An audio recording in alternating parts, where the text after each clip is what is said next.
ในเวลาระบายน้ำออกจากแปลงนาแล้วพื้นที่ที่เป็นนาทางผ่านบ้านเป็นนาเป็นระบายน้ำผ่านมานาเฮากับระบายต่อเพื่อบ่ให้มันมีน้ำขังช่วงเก็บเกี่ยวผลผลิต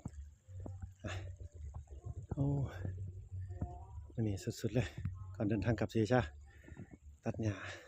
ชั่วโมงนึงเต็มๆได้หลายเต็มเมื่อยแต่ก็สุขใจในพื้นที่บ้านเจ้าของนาเจ้าของบ้านกับบ้านมาเนี่ยอาบน้ำแต่งตัวเดินทางกลับศรีราชาระยะทางเกือบ500 กิโล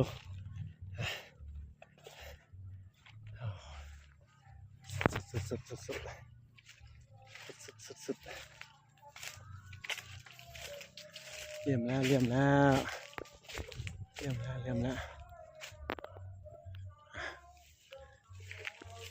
โอ้บันเทิงเถอะเนาะพอยสุขของเฮาอยู่บ้านของเฮา